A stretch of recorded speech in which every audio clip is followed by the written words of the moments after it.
Good evening, good afternoon, good morning. You are welcome to another episode of the Diaspora Global Panel. With me today, I have Jude Unwa Okolo from Republic of Ireland, Dublin to be precise, and Anthony Eze from the United States. Good evening, good afternoon, guys. Hope your weekend is going well. Yes. Going on All well. right. Yeah. Good to be together again. Yes.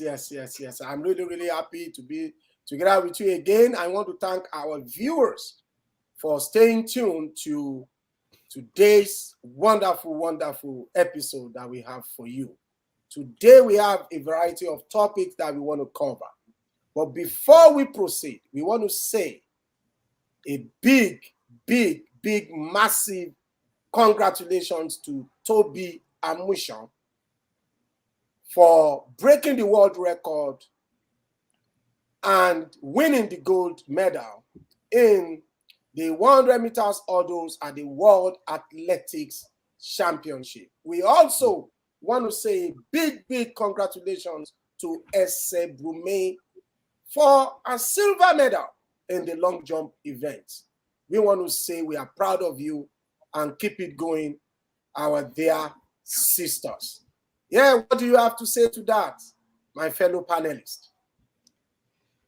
Yes, a huge congratulations. It's so special to us, to Nigerians, such events, such victory at this moment of Nigerian situation.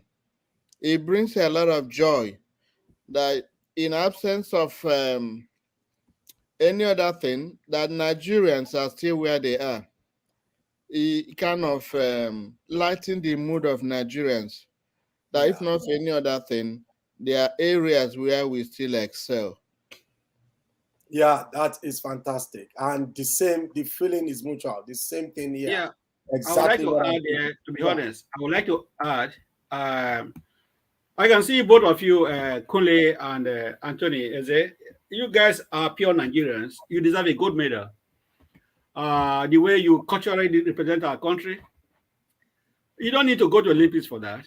I hope Nigeria will actually appreciate that because you are doing a good job. I'm not able to dress like you every Saturday we here. I so much appreciate both of you, and you guys deserve a gold medal. Thank you so much. Thank you so much. So we will be expecting our gold medal. Let's just jump in to today's episode. Last week we broke the story that the United Nations condemned in its entirety the continuous incarceration of Nnamdi Kanu, the leader of IPOB. We broke the news and we delved into it. And, a follow-up to this is a release or a rejoinder that was issued by the coalition of 52 northern groups. 52 northern groups, you see, in rejecting the UN's call for Nnamdi Kanu's unconditional release. According to the 52 northern, the coalition of 52 northern groups, they rejected the call by the United Nations for the unconditional release of the detained leader of the indigenous people of Biafra, IPOB, Mazi Nnamdi Kanu. They also accused the UN of bias in its disposition towards certain regions of the country. Their spokesperson, Abdul Aziz Sulaiman, urged the global organization to immediately withdraw its demand for Kanu's unconditional release from the lawful custody of the Nigerian authorities. This is what was released by the coalition of Northern Group. What is your take on this, Tony? Yes. Last week, we brought to the attention of the Nigerian people the opinion of the United Nations. And we mentioned that a lot of things that goes on in Nigeria are always controlled by a group of cabal. They manifest in different ways. You might be too surprised that if you dig deep, there may not be any group called this support group. They have a way of airing their views and opinion. There is no decent Nigeria, north, south, that will support the illegal incarceration of Mazi Kanu. But this cabal, when the chiefs are down, they use some of our youth and use pseudonames that are non-existent to achieve their aim. There is no group that are stronger than the United Nations. And if we still have governments in Asho Rock, these are the people who expect their comment, not the pseudo group that always carried out the intention of the cabal. We know the truth, and only truth can save us through. Let the Nigerian government at Asho Rock comment. We elected them. They are the mouthpiece of Nigeria. It's whatever we hear from Asho Rock that we say Nigeria has spoken. Yeah, you know what? Because I was reading through what this guy said, Abdulaziz Sulaiman, saying that the United Nations should withdraw its demand for Kanu's unconditional release. So, in view of this statement, I can say, without any element of doubt, that this guy, Abdulaziz, or what's his name, does not really understand the workings of the United Nations. Nigeria is a signatory, okay, to the UN Human Rights Council Working Group on Arbitrary Detention. They cannot withdraw. This is the whole world saying that this is what we recommend you do. Because at the end of the day, it's a recommendation. If Nigeria wants to take it, they can take it. And if they don't, they can decide to ignore it. But the working group on arbitrary detention was established in Resolution 1991/42 of the UN Commission on Human Rights. So I know that this is a solid resolution. They did their due diligence, they investigated, and they said that the way Nnamdi Kanu, and they even condemned, they indicted both Nigeria and the Kenyan government. They were both indicted because we know that Nnamdi Kanu was kidnapped, and brought to Nigeria. Okay, Nigeria probably has, a bilateral or whatever, maybe the relationship with the United Kingdom, and could have requested legally the extradition of Nnamdi Kanu. But they never did.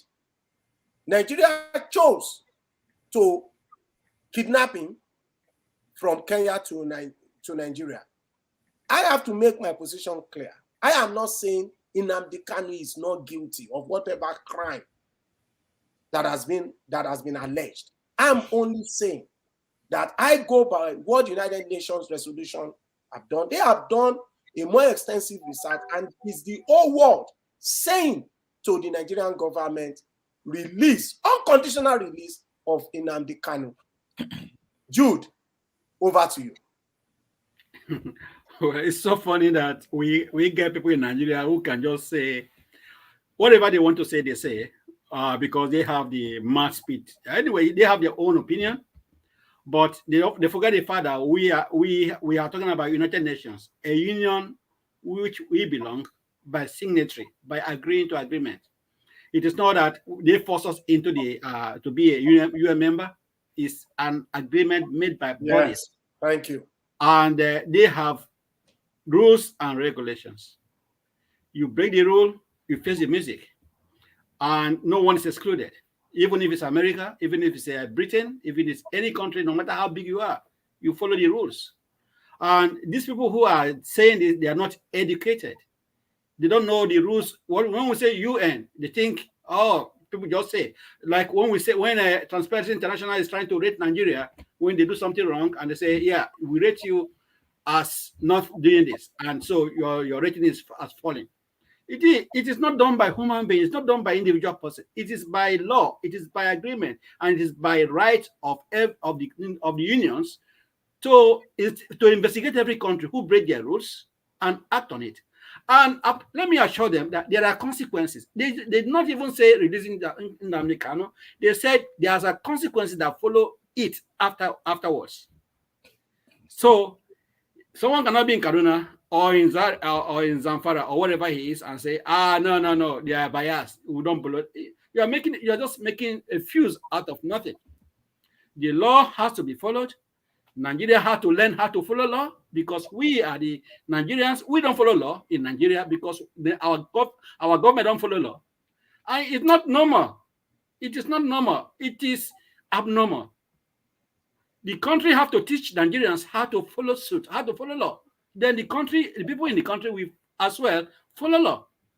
It is time for Nigeria to be disciplined. I honestly agree with the union that they should put Nigeria to any disciplinary action they have to take, because it has to start from somewhere. We need to follow law, but the government has to start it to show us that there's law in that country, and it must be in the world, and the law of every country must be obeyed. It's unfortunate. We have to face the music. Whatever they shout, whatever they make noise, they're making a mistake. It's not going to change anything. It's a fact. Nigeria has broken the law. Nnamdi Kanu has to be released, whether you like it or not. No two ways about it. Otherwise, more consequences will follow. Well, let's see how it goes. Yeah, thank you. I think you actually nailed it, that nobody forced us to join the United Nations or to be a signatory to that particular working group. We chose it on our own volition. And we will say that what the United Nations Working Group on arbitrary the human rights on arbitrary detention said, I think, in my opinion, Nigerian government should listen. We should listen. I don't know if Tony has any closing word on this.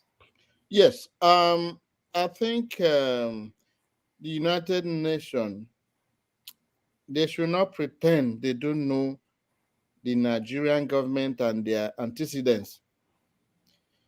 We want the United Nations not just to be a toothless barking dog, but to go ahead and bring the consequences. Because if we keep on telling nations around the world that they are doing something wrong and there is no practical consequences, they are not encouraging people to have confidence in them. This is the time they need to put their resolution into action.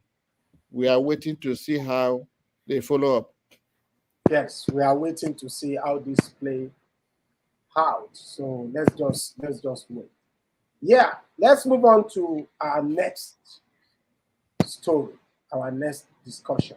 We know that the opposition senators, in the wake of the terrorists that actually derailed the Abuja-Kaduna bound train, in the wake of their threat to kidnap the president, Muhammadu Buhari, and the governor of Kaduna, El-Rufai, El-Rufai, in the wake of that threat, the opposition senators in the Nigerian National Assembly threatened to impeach the president and gave the president 6 weeks ultimatum to tackle the insecurity ravaging Nigeria as a whole.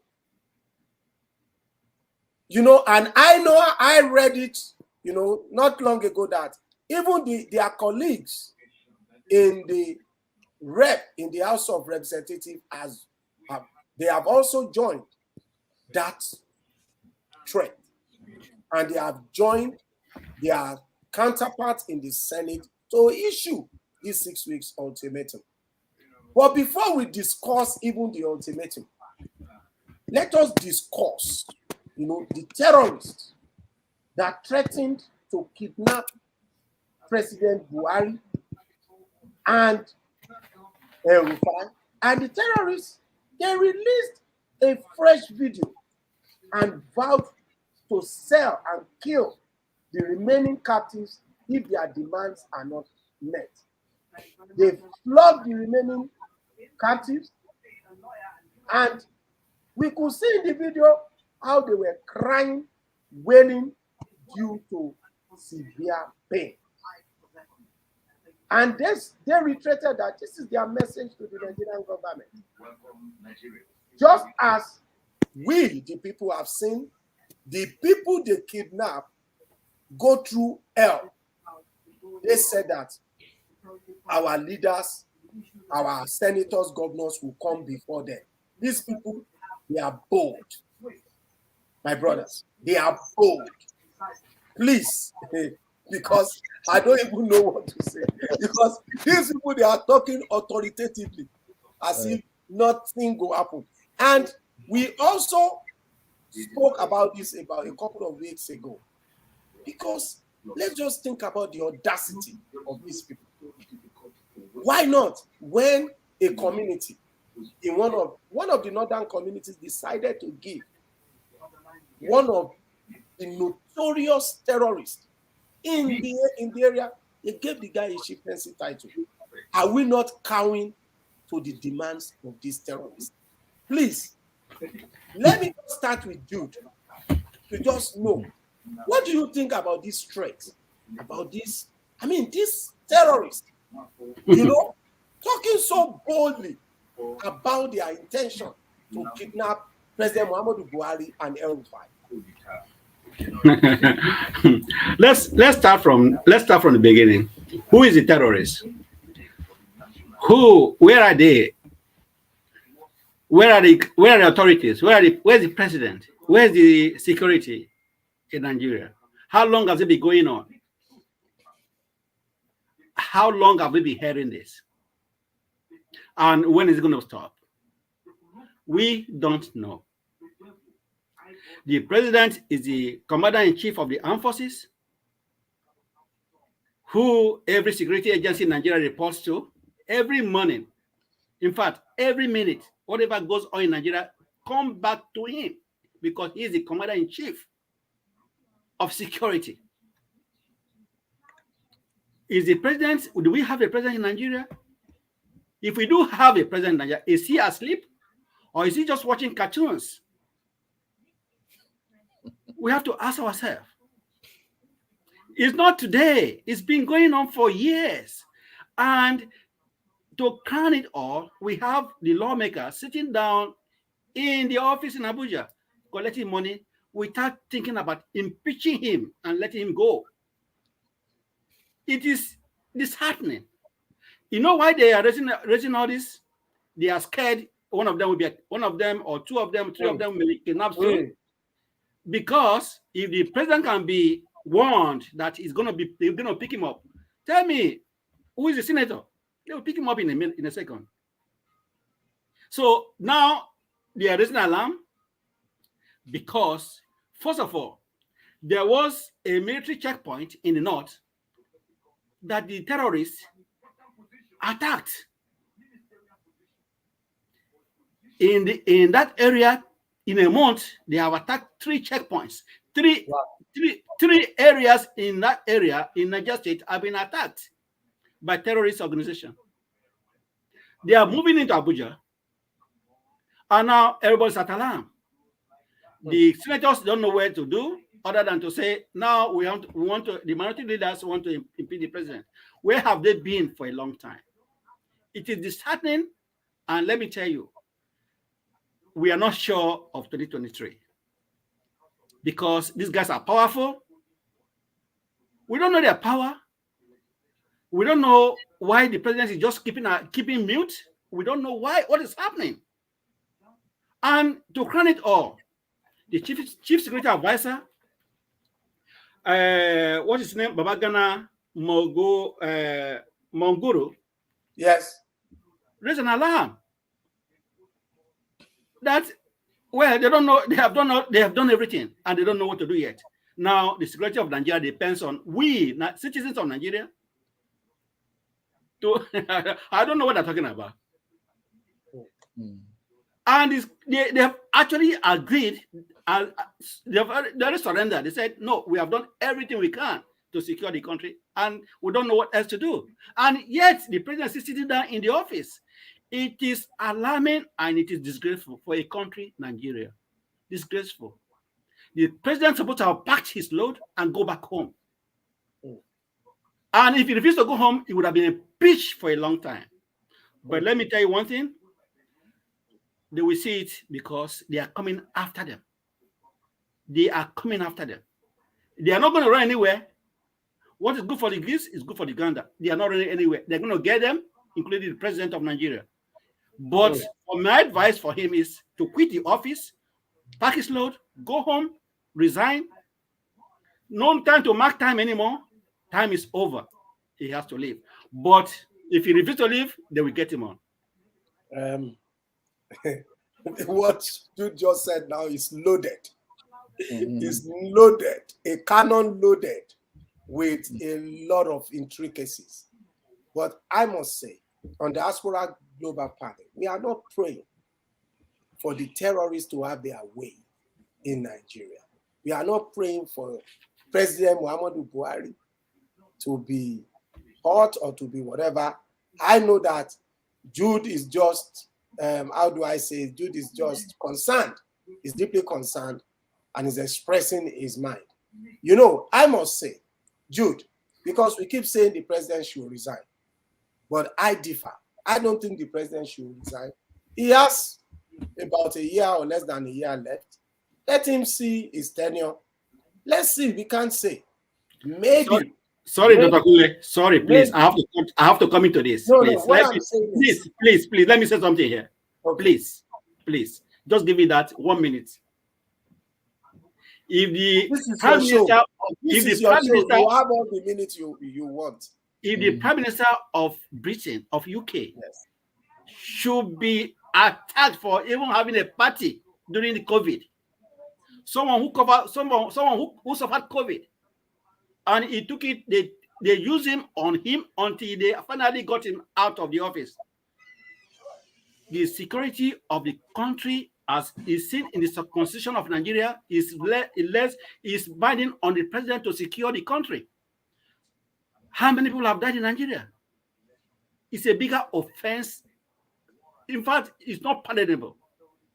He should quit the office, and I repeat again, he has to pack his load, or the people there who concerned, the lawmakers, should hurry up. 6 weeks is too much. Impeach him immediately. Let him go. Okay. We don't have a country. This is my opinion. Okay, I'm just hoping that the president will get a handle of the security issues in Nigeria. We are fed up. We are tired of what is happening. But before I even express myself, to let our viewers know what I think personally, let me just give the floor to Tony. Tony, the terrorist,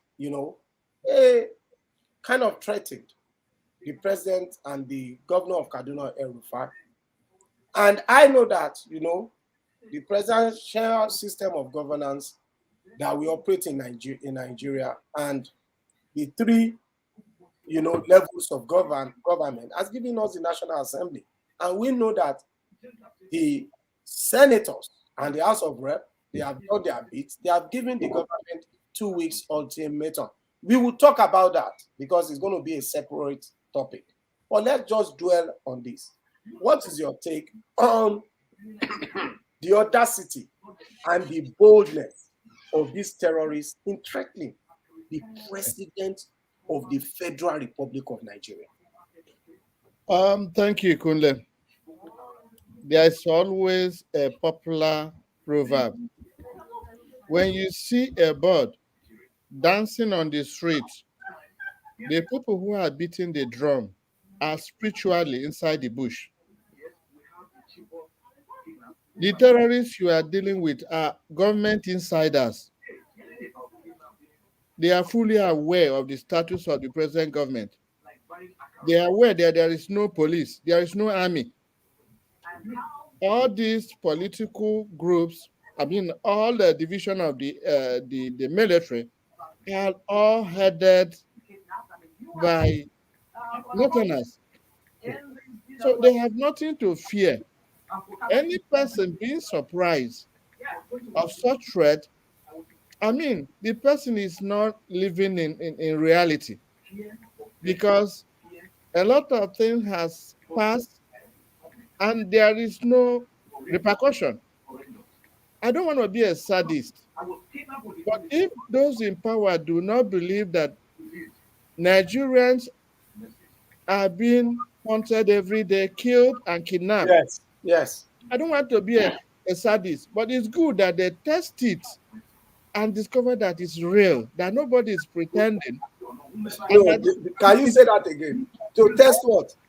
I'm saying I'm not supporting the terrorists, but if they don't believe that an average Nigerian has been tormented by terrorists, has been kidnapped, a huge ransom paid, if they're trying to play numb, it's good that some of them do test it so that they know that. You mean they test the what they have been doing the medicine. Yes, to the average Nigerian, because unless you feel the pain, you don't understand the diagnosis of some diseases. Recently, a friend tested positive for COVID. Yeah, and we know whom you are talking about. Thank you. And my friend was able to appreciate the meaning or the exact status of signs and symptoms of COVID. So unless some Nigerians who are in high places, who don't believe in kidnappers, who don't believe in all this, maybe by the time they test it, maybe they will have a quick action. Now, going to the legislators threatening impeachment, I can assure you they don't have the balls to do anything, because Nigeria is being controlled by a group. Let me show an example why I'm saying this. Now there is a threat of impeachment, and then the Senate president decided to send every person packing for about, I think it's 7 weeks vacation. Now, a serious government or a serious lawmakers will not allow that. Your president is not performing. We needed a quick action. 7 days, 2 weeks. They are giving him 6 weeks, and then chase away the lawmakers with emergency vacation. Where has that been done in the world? So all we are saying is this: Nigerians are tired of this misgovernance. They cannot even help themselves, because these terrorists, they know the nook and crannies of Nigeria. They know the goings on in Nigeria. They know that even if they kidnap our president today, nothing can happen, because where is the army? Where is the police?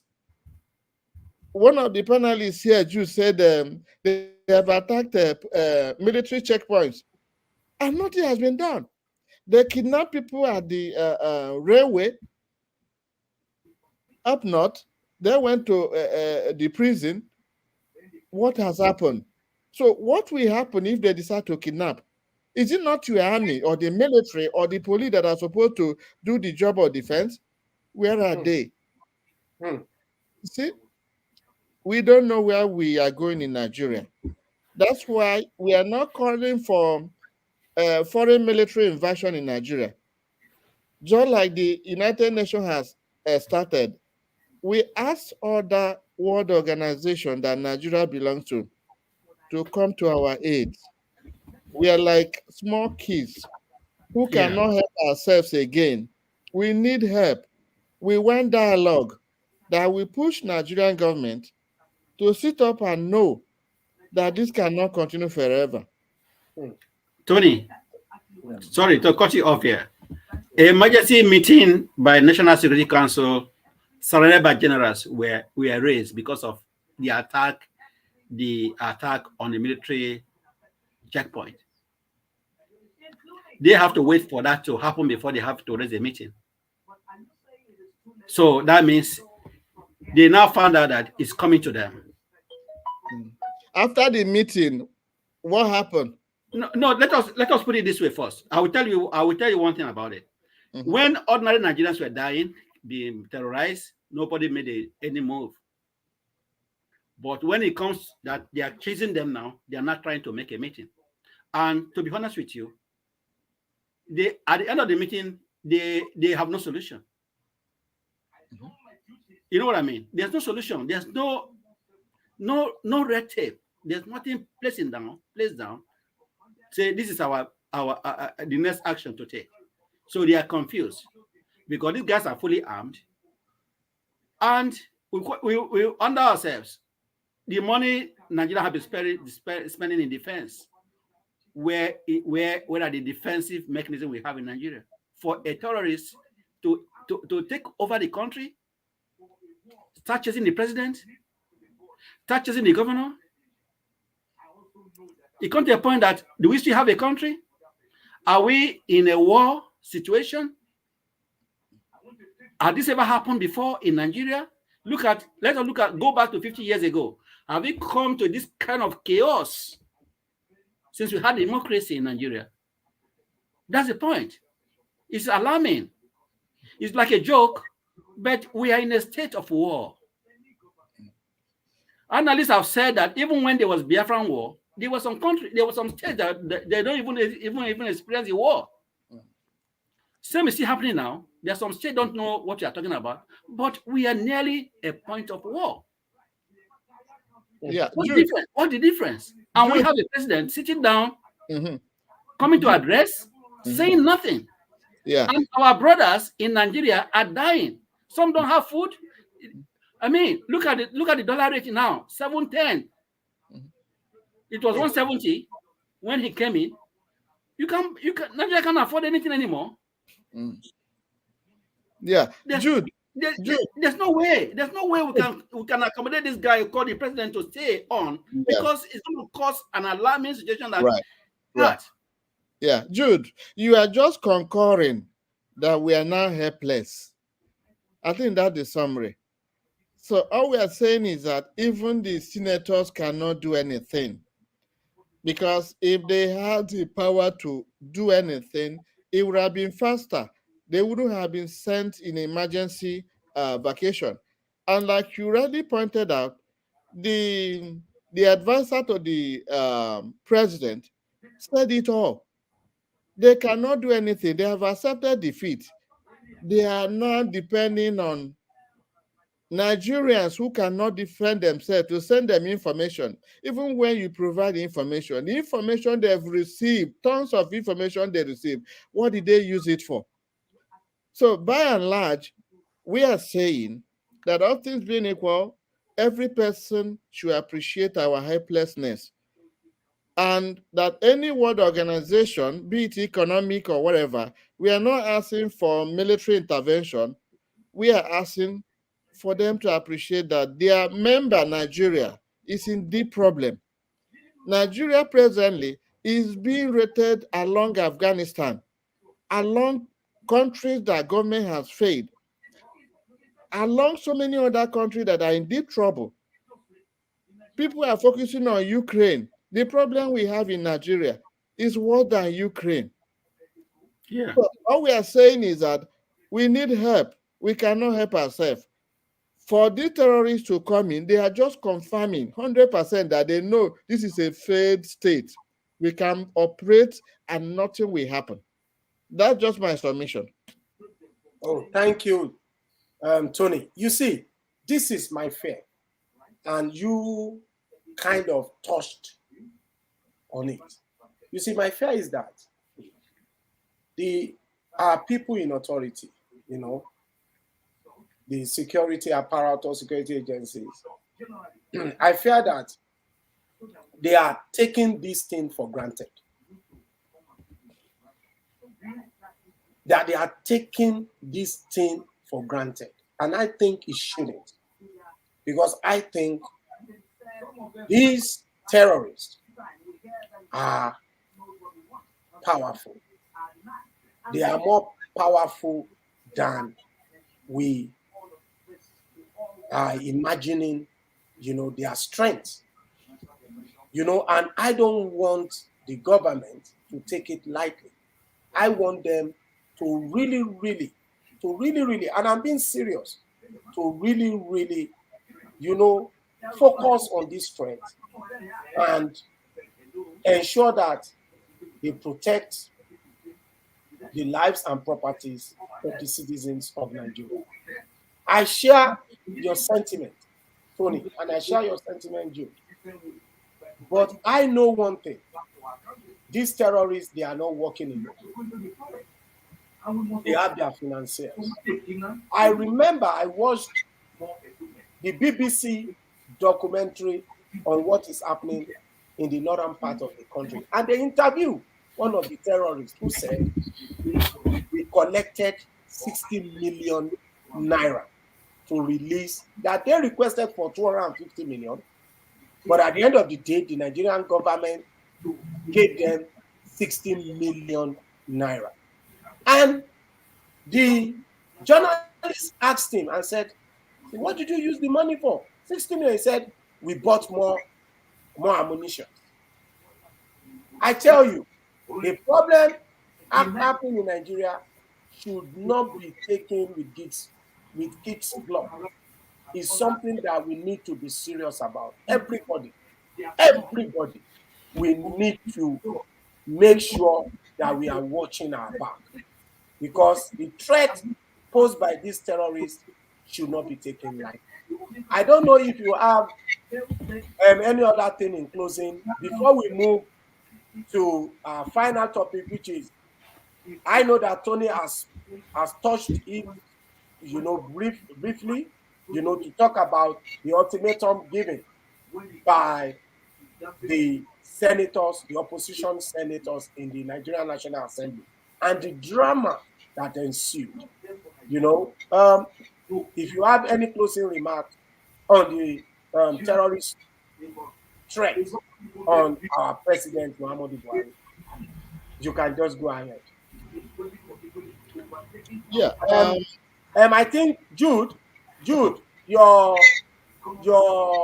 laptop, the audio should be reduced, please. Okay. Yeah, please. Yeah. The fact remains that nobody is happy with this kind of threat where you have a constituted government. This is not a military regime. They have all the apparatus to defend the country. We want the government to prove a lot of people wrong, that they don't know anything about the terrorists, and they are prepared, show by action, to fight them back. Because most of the kidnapped victims always testify that the terrorists will always tell them that the government knows what they want, because the government, in a way, is like they brought them in. So they should prove to Nigerians that the terrorists are wrong via action. Because if they continue like this, I think they will take over the whole country. Because the individual cities and states cannot fight terrorists. By the 1999 Constitution, all instruction comes from the IG of police, Inspector General, to the state commissioners of police. So all eyes are on the federal government to save Nigeria. Yeah, thank you, Tony. Yeah, let me just say a brief thank you to our viewers. They have been awesome. We have over 20-something people joining us today on this show. We thank you. Let me just go through the list. We want to thank Mary Nkeze. We want to thank Victoria Nwange.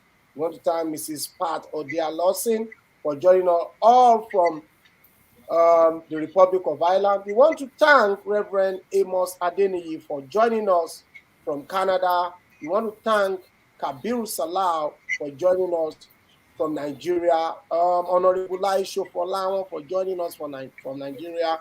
We want to thank Chief Sunday Shofolahan for joining us from Nigeria. We also want to thank Casey for joining us from Nigeria, from United States. I have not seen our regular viewer, Victor Familua, online. Yeah, I think we will try and reach out to him because we know that he joins us every time.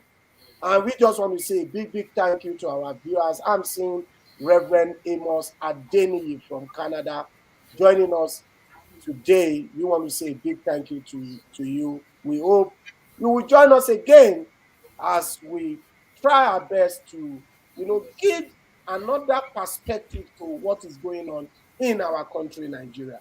We'll try our best to do justice to the raging topics, that we get. We know that there are loads and loads of topics, loads and loads of interesting stories that we aren't able to cover today. For instance, in my community, my state, Ogun State, let me now bring it down to the micro level. My constituent, Abeokuta South. And let me now drill down again to my ward, Ward 13 in Abeokuta South. I know that there are intrigues, and I know that some of our party leaders have dumped the APC and they are moving to the PDP. I know that, but we remain resolute, where we are. We are good where we are. And we hope that our respective candidates wins in the coming election. Now, let's just go on to our final topic. I don't know if Tony has anything to say because I know that Tony is looking at me. Maybe Tony wants to unleash on me. But I am not mentioning any candidate. We have our choices, we have our preferences, and we just hope that the election will be keenly contested. No vote buying, no fraud, no criminality. Please, we appeal to the children of Nigeria. Don't be used by these political leaders. Please don't involve in vote snatching, in ballot box snatching. Let us just have a free and fair election, and whoever wins, wins. We would be happy. Now, let's just touch this finally. The Senate, they gave the president, Muhammadu Buhari, an ultimatum, 2 weeks, to ensure that he tackles the insecurity ravaging Nigeria. This is my take. I believe that if Nigeria wants to get rid of these terrorists, they can do it in a jiffy. We know where they are, bombard the place, flush them out. We know we can do it. But we know a lot of bureaucracy are involved. Maybe, Tony, you can shed light on that. Because I know that you are very knowledgeable in this. Thank you. It's just that my earlier contribution, I touched on the scenario earlier. Yes. You find out that in developed countries, the time lag they are giving our president, I think they gave him 6 weeks and not 2 weeks, if I'm correct. I think I saw 2 weeks actually. Okay. I think I read it before. It was 6, but I'm amazed now. I'm seeing 2 weeks. Yeah, that's beautiful. If it's 2 weeks, that's good time for any president. It's 6 weeks. 6 weeks. Okay. Now we are talking of 6 weeks, more than a month. You don't know the number of people that will be dead between now and that a month and a half. And as if the damage is not enough, the senior president, who will be a team to make sure that this ultimatum given to the president, that they will work towards making sure that such ultimatum is followed up, decide to close the chambers. If I'm correct, he gave all senators 7 weeks vacation. Does Does yes, that? just to thwart the effort of this opposition senator in impeaching the That's the president. point. They That's try the to point. frustrate them by just That's closing the chamber and giving yeah. them That's the exactly rest. what we are saying, that Nigeria has no government. Nigeria has no legislators. People are underground dictating the tune of events. Mm. Any serious lawmakers will never go for vacation in this kind of situation that Nigeria find themselves. This is the time to work. But in order to frustrate them, it's like, okay, when I kick you all out of the Senate House, let me see how you can gather and pass proceeding to impeach the president. So this is a kind of organized crime. And until the rotten tooth are pulled out, yeah, all of us must chew with caution, because it's like a lawless country. The Senate and the lawmakers cannot act because they're under the control of somebody, either the kingmakers or the terrorists. Nobody can say. But this is not the time to kick lawmakers who are threatening the government of impeachment out to go on vacation, not 2 weeks vacation. We are talking of almost 2 months Yeah. in a crisis-ridden country like Nigeria. What kind of Senate do you call that? You understand? And this is, if I'm correct, this is the same Senate president that the Cuban president wanted to replace him. Am I correct? Is The it not? incumbent, the Is Senate it not? president. Is it not Senate Lawan? Yes. Senator Lawan, Yeah. that the president originally, before the APC delegate conference, wanted to present as his successor. Yes. That's it. Okay, now you see the game being played. The president favorite kicked out the lawmakers who are preparing to impeach him if he does not restore peace and order in Nigeria. Now, my allegation of people being in charge other than the government, is it making sense? Because Yes, it makes a this is, lot of sense. It yeah, makes a lot of sense. if But you if you yeah. stay, you see, one thing I must tell people is that the more you know, the more you are bruised. If you stay in an advanced country where things are properly done, and you see your home country misbehaving, it's so easy to find out. Because who's going to fight for impeachment for 7 weeks when they're at home, when some of them will be lobbying at home to change their mind? It's just a clueless threat. They're not going to take the opposition. But one thing one of the senators mentioned during an interview with Channel Television is that when this threat was raised, that virtually all the senators, including those who are in support of the president, accepted that things are not proper, that things are going wrong. But because, Even the president thank you.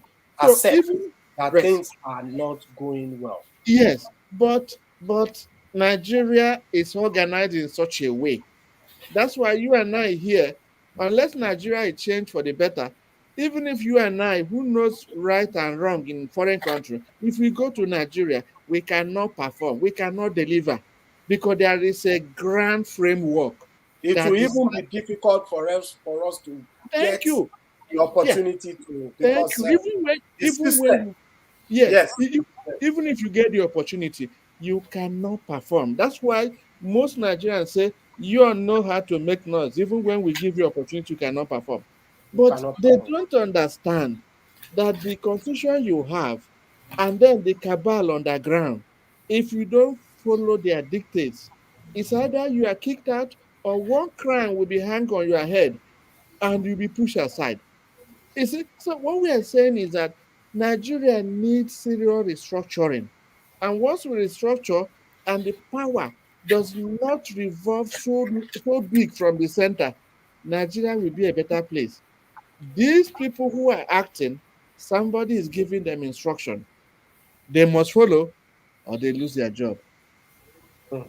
Thank you so much. Thank you so much.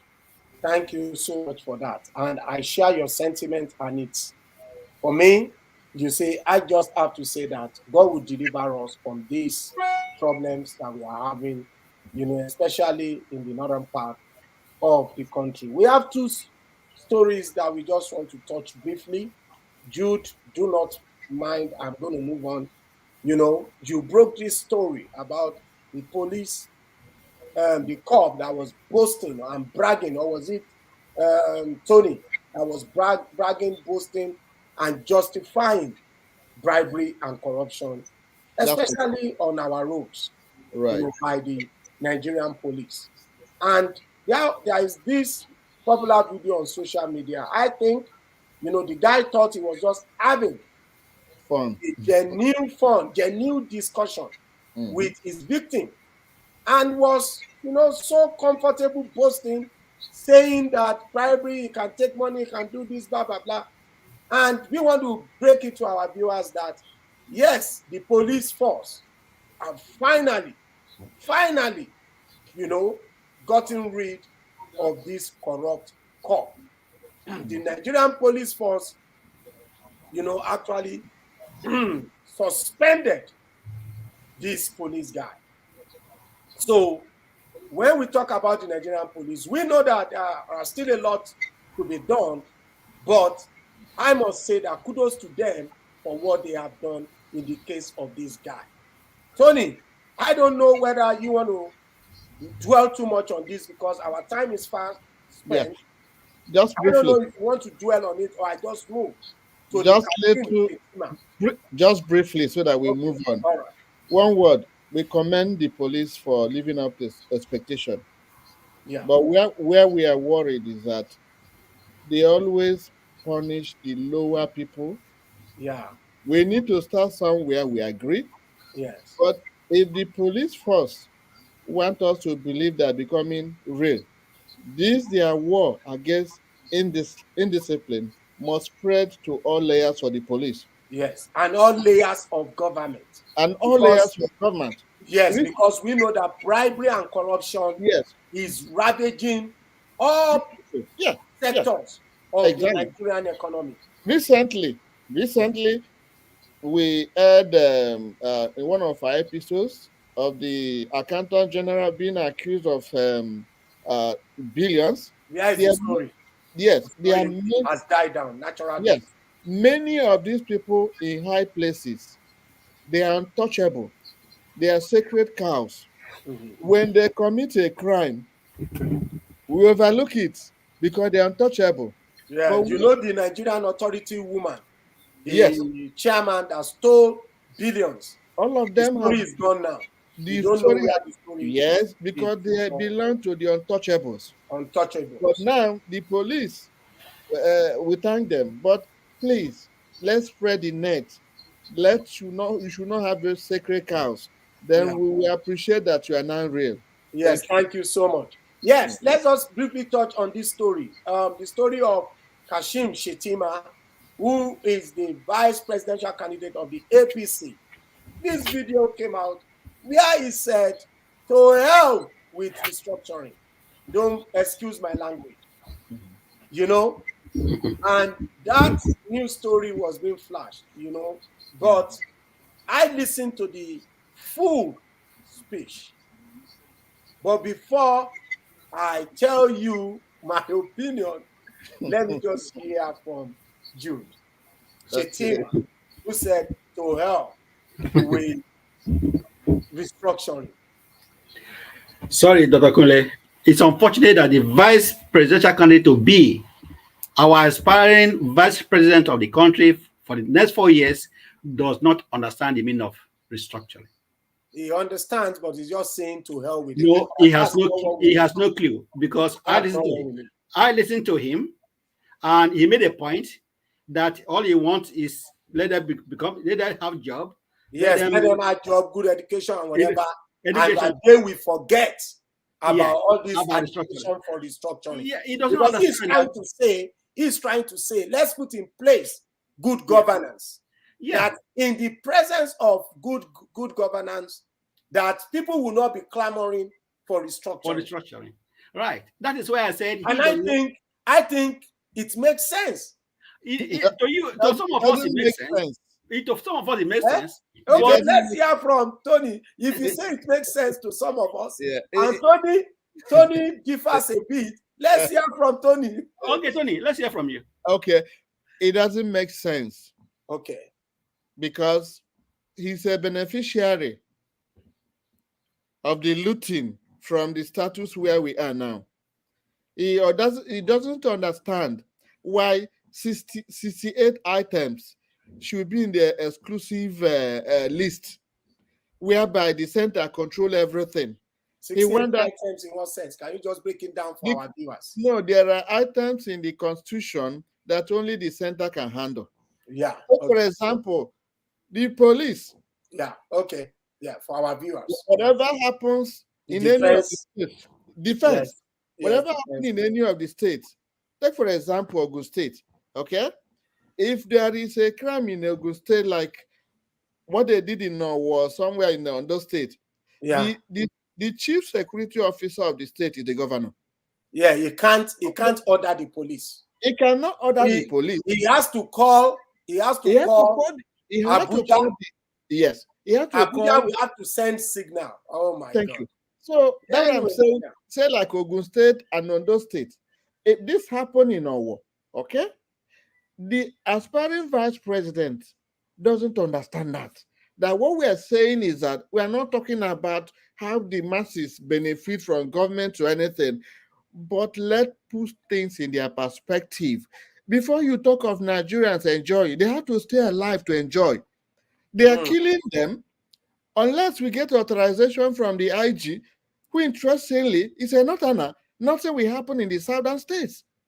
So he doesn't, according to Jude, I think either he does not understand or he pretends, let's leave the status quo so that we'll be benefiting the way we are benefiting, because this is the fear that if the constitution is restructuring, when we are talking about restructuring, they don't understand that we are not saying you redirect direct government. Let the constitution, the 1999 constitution, let it be amended. If you want to use amendment, good for you. If you want to say restructuring, restructure so that the powers will be redistributed to the regional, the states, so that the central government will not be burdened with all the problem. If we are doing things the right way, we don't need to be calling on government to chase Boko Haram and security. The state governor should be able to order the police commissioner to mobilize the police force and deal with them. But you cannot do it in Nigeria. And that's why the vice president don't understand. It's only the living that enjoy the dividend of democracy. We need restructuring. Let him understand. It is not whether he likes it or not. Nigeria does not belong to him and his cabal. Time will come when they realize that they don't own Nigeria. The only thing that is constant in life is change. And they will understand that one time a peaceful change will come when Nigeria will go back to what it used to be. That is our prayer. Thank you, Tony, for bailing me. Thank you for bailing me out there, Tony. Thank you so much. Mm-hmm. Yeah, because I was Tony. Kole, 1 second, please. I just want to make a point. The point I'm trying to make here is that when we talk about restructuring, people in North, most of them think we are talking about separation. Country has to divide. They don't understand that what we're saying is put things in order. Yeah, we are talking about the regional thing. That's the thing. And it's time for us to actually let them know. We'll let them know that we are talking about putting things in order before we can continue. That's what we are talking here. Yeah. And apparently, Bola Tinubu is my guy, whom I love. I love him so much. He has that zeal to change that country. Even when people are saying he's sick, he's still coming out to say, it's my turn. Because he's feeling the burden of the country. He's feeling the burden that, well, still I'm alive. Let me try to change this country. And rather than somebody saying, well, like Peter Obi said, it's up to you to vote me in. If you put me in, I will be. If you don't vote me in, no problem. That makes no sense to me. If you want to do something, bring out the zeal and let people know that I want to do this. That's why I so much admire Tinubu. But from what we have seen, he has chosen somebody who might bring him down. he has chosen somebody whom he didn't look at very well. Because when we come last week, we said it is time for these vice presidential candidates to show themselves. Let them come out and speak so we can know who they are. And look at him. We have just assessed him. It's not only me, some of us, and we are just looking at what is this guy saying about restructuring. And But honestly speaking, if I would just come in, yeah, I don't see anything wrong in what he said. And I do not believe that that is the position of his principal. But I do not see anything wrong in what he said. For me, I think what he's saying is that give Nigerians good government. Nobody will be talking about restructuring. But I understand the choice of language. but Akule, he said to hell. He said to hell. That's what I'm saying. That is not somebody of that caliber to say. Yes, the choice of language mightn't be okay. Yeah, I will give that. But the crux of his surmise is that, listen, Nigerians will be okay. The only thing they are clamoring for is good governance. Please, to hell with restructuring. Oh, we don't want to talk about restructuring here. I think that was what he was saying. But I'm not taking away the fact that you guys see it differently from me. I understand. But I'm just saying this is the way I see it. And I think we should close. No, just let Tony have one sentence. Okay, Please hear from our viewers. Maybe one of our viewers would like to say something. Yeah, we ask our viewers to call us. Yes, we would like our viewers to call us. This is the number. It's plus 35387226527. You can call us on WhatsApp and we will pick the call and you can hear your opinion live. That's true. We must condemn something that is condemnable.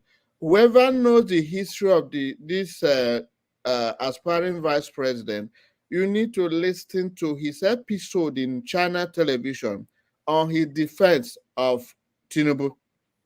This is a character that doesn't care how you feel. What he said is unacceptable to Nigerians. And this is not the kind of person we want to be a vice president. You need to care. Don't use that language, because the language he uses is that we don't care what you think you're going to implement. No, we can't have that kind of person. What we are saying is that on this platform, we are giving all the candidates equal support. Let there be free and fair election, and let the Nigerian people decide who's going to be their president. Thank you, Tony, for reiterating the fact that on Diaspora Global Panel, we try as much as possible not to be biased. But we have our preferred candidate. But when we come on here, we try our best to do justice to the topic. If I see anything wrong in Asiwaju Bola Ahmed Tinubu, I'm going to say it. Why not?